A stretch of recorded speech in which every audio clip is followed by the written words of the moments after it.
Introduction. Deconstructing parallelism. After setting up your CUDA development environment, the next critical step is to understand how CUDA orchestrates parallel computation on the GPU. Unlike sequential CPU programs, where a single stream of instructions executes, CUDA introduces a highly structured, hierarchical programming model designed to efficiently manage thousands, or even millions, of concurrent operations. This chapter deconstructs the core components of this model: threads, blocks, and grids. Understanding this hierarchy is the key to effectively mapping your computational problems onto the GPU's architecture and unlocking its massive parallel potential. We will also revisit and elaborate on the various memory spaces available, providing a foundational understanding of data management on the device. 3.1 The hierarchical structure: grids, blocks, threads. CUDA's programming model organizes parallel work into a flexible and scalable hierarchy, providing a logical way to express parallelism that abstracts away the underlying hardware specifics. This hierarchy consists of three primary levels: grids, blocks, and threads. Threads. At the lowest level of the hierarchy are threads. A CUDA thread is the smallest unit of execution on the GPU. Conceptually, each thread executes the same piece of code, known as a kernel, but operates on a different portion of data. This same code, different data principle is fundamental to GPU parallelism. Threads are very lightweight. Thousands can run concurrently. They are grouped together into blocks. Blocks, thread blocks. Threads are organized into thread blocks. A thread block is a group of threads that can cooperate by sharing data through a very fast shared memory, which we'll discuss more in 3.4, and by synchronizing their execution.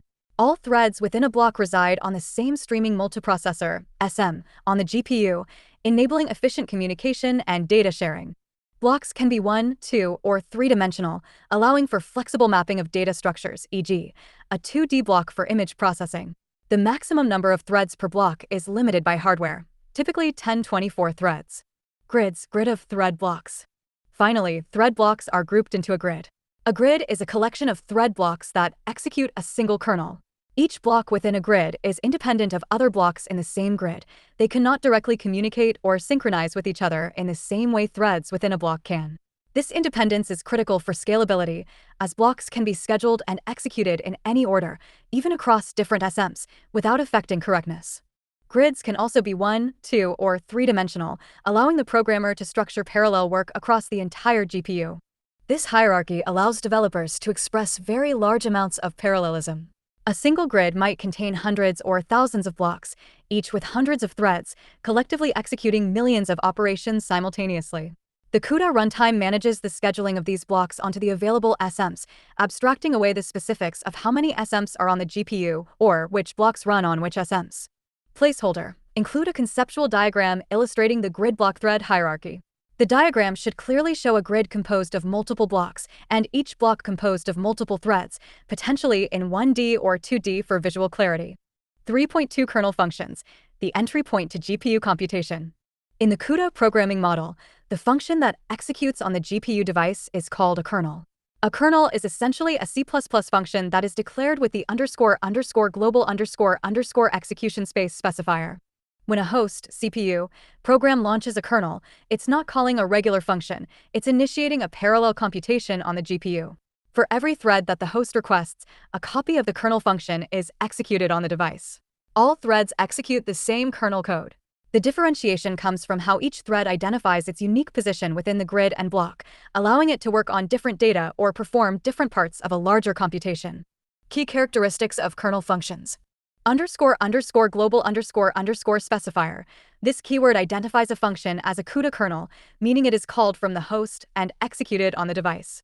Void return type. Kernels must have a void return type.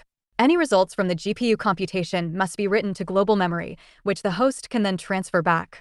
Kernel launch syntax. Kernels are invoked using a special syntax, often called the triple angle bracket syntax. Kernel _name, grid dim, block dim, argument 1, argument 2. Grid dim specifies the dimensions 1D, 2D, or 3D and size of the grid, number of thread blocks. Block dim specifies the dimensions 1D, 2D, or 3D and size of each thread block, number of threads per block.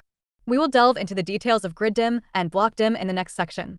Here's a minimal example of a kernel function definition.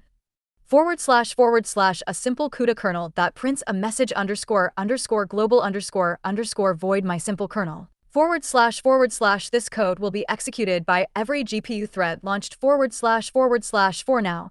We're not using any thread-specific IDs printf, hello from a GPU thread, \n. When the host launches my simple kernel, hundreds or thousands of hello from a GPU thread messages could theoretically be printed, demonstrating the parallel execution. The actual output behavior, e.g., order of messages, fleshing, can be complex due to the asynchronous nature of GPU execution and driver buffering. 3.3 Thread indexing and coordination, thread IDX, block IDX, block dim, grid dim. To make thousands of threads perform meaningful, distinct work on large datasets, each thread needs a way to identify itself uniquely and understand its context within the larger parallel structure. CUDA provides a set of built-in variables for this purpose. These variables are accessible from within any __global___ kernel function. These variables are defined as dim3 types, which are simple structures containing x, y, and z components, allowing for 1D, 2D, or 3D indexing. Thread IDX represents the unique index of a thread within its thread block. Thread IDX.x, thread IDX.y, thread IDX.z provide the thread's coordinates. It ranges from 0 to blockdim.x, 1, or y, z respectively. Block IDX represents the unique index of a thread block within the grid. Block IDX.x, block IDX.y, block IDX.z provide the block's coordinates. It ranges from 0 to griddim.x, 1, or y, z respectively. Block dim represents the dimensions of the thread block, number of threads in each dimension. Blockdim.x, blockdim.y, blockdim.z specify the total number of threads in the x, y, and z dimensions of the block. This value is set by the blockdim argument in the kernel launch. Griddim represents the dimensions of the grid, number of thread blocks in each dimension. Griddim.x, griddim.y, griddim.z specify the total number of blocks in the x, y, and z dimensions of the grid. This value is set by the griddim argument in the kernel launch. Calculating a unique global index. By combining these variables, any thread can compute a unique, global 1D index across the entire grid.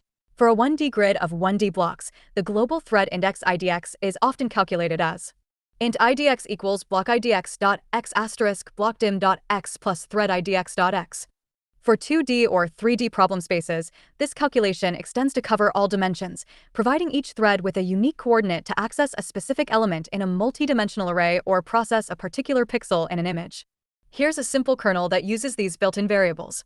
Hashtag include xdio // for printf in device code __ global __ void print thread info kernel. // calculate global 1D index for simplicity int global IDX equals block IDX.x asterisk blockdim.x plus thread IDX.x, printf, hello from thread, block %d, thread %d, global index, %d\n, block IDX.x, thread IDX.x, global IDX, // host code for launching the kernel // for demonstration.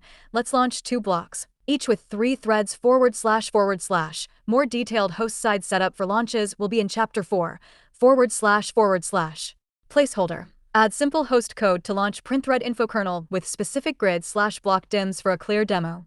This ability for each thread to know its position is crucial for tasks like vector addition, matrix multiplication, or image processing, where each thread is responsible for computing one element of the output. Placeholder. Include a detailed diagram showing grid dim, block IDX, and thread IDX in a 2D configuration, illustrating how a global index, e.g., for x and y coordinates, is computed. This visual representation is key to understanding the indexing. 3.4 Memory Model Overview.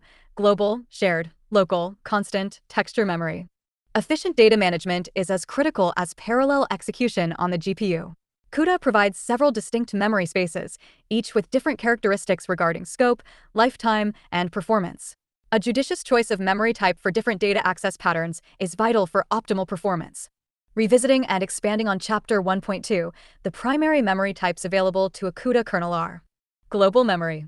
Scope, accessible by all threads across all blocks in the grid, and also by the host, CPU. Lifetime, from CUDA malloc on host to CUDA free on host. Speed, relatively slow compared to on-chip memories, as it resides off-chip in the GPU's DRAM, VRAM. However, it offers high bandwidth. Usage, used for large datasets that need to be read/written by many threads and transferred to from the host. All data transferred via CUDA memfy typically lands in global memory. Shared memory. Scope. Accessible by all threads within the same block. Not accessible by other blocks or the host. Lifetime. Declared dynamically or statically within a kernel, it exists only for the lifetime of its block. Speed. Extremely fast, on-chip memory, SRAM, comparable to L1 cache.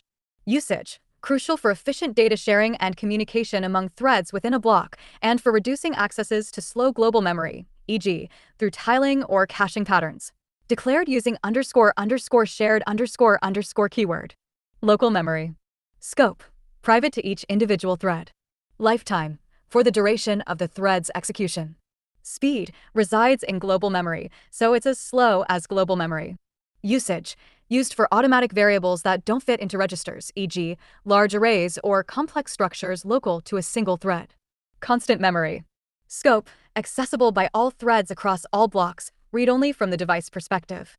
The host writes to it. Lifetime. From allocation/copy by host to deallocation by host. Speed. Fast, cached memory, especially efficient when all threads access the same address. Usage. Ideal for storing data that is constant during a kernel's execution and is read uniformly by many threads. Declared using __constant___ keyword. Texture memory and surface memory.